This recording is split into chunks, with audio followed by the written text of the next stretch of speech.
Hello and welcome back to Swaggy Amma, and today we are back with another Navratri special recipe. This is from the Konkani cuisine. It's broken wheat panchakadai. To prepare this recipe, few of the ingredients that we require would be 1/4 cup of chana dal, 1/4 cup of moong dal, half cup of broken wheat, 1 cup of grated jaggery, few cashew nut, 2 to 3 tablespoons of ghee, 1 cup of thick coconut milk, 2 cup of thin coconut milk, and finally 1/4 teaspoon of elaichi or cardamom powder.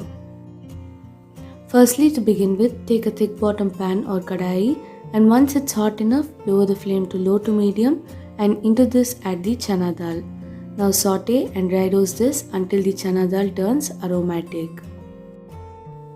After about 2 to 3 minutes of dry roasting, into this add the moong dal and dry roast this as well along with the chana dal until it turns aromatic.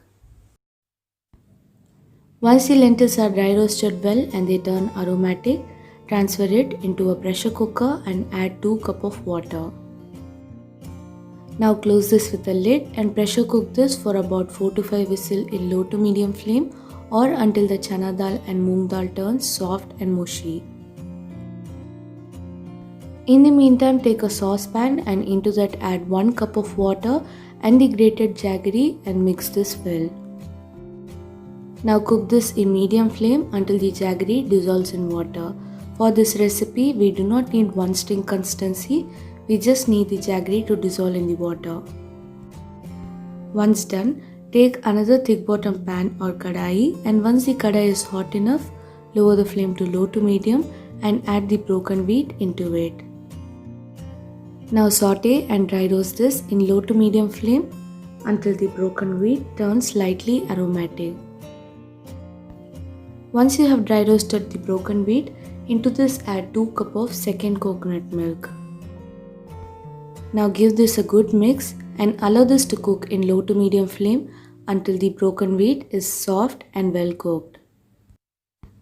In the meantime, we can see how soft and mushy our pressure cooked lentils are. Now add the cooked lentils into the broken wheat. Now using a sieve, filter the previously prepared jaggery syrup and add that as well to the kadai. Now give everything a good mix and cook this in medium flame until the mixture thickens a bit. Once the consistency of the panchakadai is thickened and it's slightly reduced, into this add the first coconut milk and cardamom powder and give everything a good mix. Now cook this in medium to high flame until the panchakadai begins to boil. Once it starts boiling, immediately switch off the flame. In the meantime, take a tempering pan and into that add the homemade ghee and the cashew nut and saute this and cook in low to medium flame until the cashew nuts turn golden brown. Now add the ghee roasted cashew nut into the panchakadai and your delicious panchakadai is ready. So do try this during this Navratri season and do let me know on how it was in the comment section. If you like this video, do not forget to give us a thumbs up and to share it along with your friends. Thank you for watching and do not forget to like, follow and subscribe to Swaggy Amma in Facebook, Instagram and YouTube.